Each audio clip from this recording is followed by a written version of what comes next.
আমি 98 সালে দেশে আসলাম। এসে তখন তো চাকরির জন্য আমি দেশে আসছি ফেব্রুয়ারি মাসে।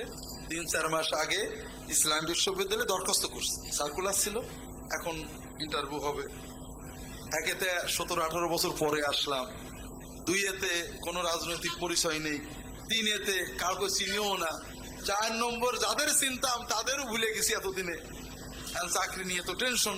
তা আমাকে একজন বলল যে আমাদের শলকোপা এলাকার একজন মানুষ, সরকারের সচিব,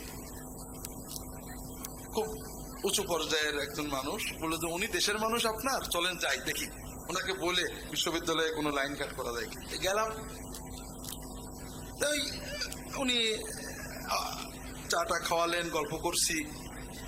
হঠাৎ করে কি কথায় কোরআন হাদিসের কথা আসলো। তো উনি বলছেন, আরে হাদিস তো কোনো কিছু না, রাসূলুল্লাহ সাল্লাল্লাহু আলাইহি ওয়াসাল্লামের মৃত্যুর 200-300-400 বছর পরে লেখা হয়েছে, অতদিন কি মানুষের কোনো কথা মনে ছিল নাকি? আপনার আব্বা কি করে থুতু ফেলে আপনি বলতে পারবেন? তা আমি দেখলাম যে চাকরির আমার দরকার নেই, এই কথা তো চুপ থাকা যায় না। তাহলে দেখেন, আমার আব্বা কি করে থুতু ফেলতে আমি বলতে পারি না, কিন্তু আমার শ্বশুর কি করে পানের পিক ফেলে আমার শ্বশুরের মুরিদেরা মুখস্থ, প্রত্যেকে সেরকম করেই পিক ফেলে। কাজেই যাকে ভক্তি করা হয় তার প্রতিটি কর্ম মানুষ অনুকরণ করে। আর হাদিস অত দেরি করে লেখা হয়নি, তাবেঈনদের যুগে লেখা হয়েছে, সাহাবীরাও লিখেছেন।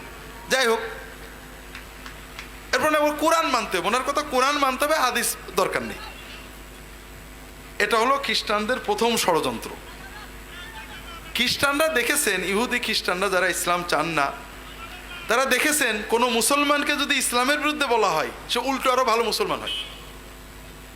ইউরোপে, আমেরিকাতে যত মুসলমানের ছেলে যায়, বাঙালি, অন্যান্য দেশের, এদের একটা বড় অংশ বাংলাদেশে থেকে নামাজ পড়তো না। ওখানে যে যখন ইসলাম বিরোধী কথা মানুষের কাছে শোনে, তখন ওর ভিতরে রিয়াকশন হয়, ও আরো ভালো মুসলমান হয়ে যায়। খারাপও হয় অনেকে। এই জন্য ওরা কি করে, ওরা মুসলমানদের বলে যে না, তোমাদের কোরআন খুব ভালো, কোরআনের প্রশংসা করে, ইসলামের প্রশংসা করে। এরপরে বলে কোরআন মানতে হবে, হাদিস মানার কোনো কারণ নেই, হাদিস কিছু না। আস্তে আস্তে যখন হাদিস বাদ দেয়, তখন কোরআন আর কিছুই থাকে না, কাগজ হয়ে যায়। কারণ হাদিস ছাড়া কোরআন মানা যায় না। কোরআনে বলেছে নামাজ কায়েম করো, আপনি কিভাবে করবেন? রুকু আছে না, সেজদা আছে, কয় রাকাত, কোরআন শরীফে তো নেই, নবীর থেকে শিখতে হবে। কোরআনেই আল্লাহ বলে দিয়েছেন, ইন কুনতুম তুহিব্বুন আল্লাহ ফাত্তাবিউনি, তোমরা যদি আল্লাহর মহব্বত চাও, মুসলমান হতে চাও, নবীর অনুসরণ করো। নবী যেমন নামাজ পড়েছেন, যেমন রোজা রেখেছেন। কাজেই কোরআন মানার কথা যে বলে আর হাদিস না মানে, সে কোরআন মানে না। কারণ কোরআনেই আল্লাহ বলেছেন যে আমি নবীকে দুটো জিনিস দিয়েছি, কোরআন এবং হাদিস, হিকমা। তো যাই হোক, ওনারা বলছেন, আমি বললাম এই কথাটা যে কোরআন মানবো কি করে, হাদিস তো মানা যায় না, নামাজ পড়বো কি করে?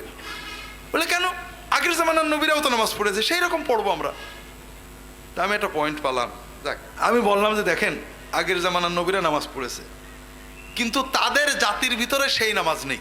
যেমন বাইবেলে আমরা পাই, ইনজিল বলে যেটা বলা হয়, যে যীশু খ্রিস্ট সেজদা করে নামাজ পড়তেন। বাইবেলে কি আছে? যে he put his face on earth and prayed. যীশু খ্রিস্ট মাটির পারে মাথা রেখে প্রার্থনা করতেন। মাটির পারে মাথা রেখে কি নাক ঘষতেন নাকি? নাকে খত দিতেন? কি করতেন? সেজদা করতেন। এটারই অনুবাদ মাঝে মাঝে সেজদা করে, কিন্তু যীশু খ্রিস্টের ক্ষেত্রে সেজদা লেখেনি। যাই হোক, তা আমি বললাম যে তাহলে বুঝলাম যে যীশু খ্রিস্ট যখন প্রার্থনা করতেন, দোয়া করতেন, তখন সেজদা করতেন। বিশ্বের কোনো খ্রিস্টান সেজদা করে দোয়া করে না, তাদের চার্চে এমনি দাঁড়িয়ে দাঁড়িয়ে দোয়া করে। কথা বুঝেছেন? তাহলে বোঝা গেল যে যীশু খ্রিস্ট, ঈসা মসিহ যে পদ্ধতিতে প্রার্থনা করতেন তাতে সেজদা ছিল,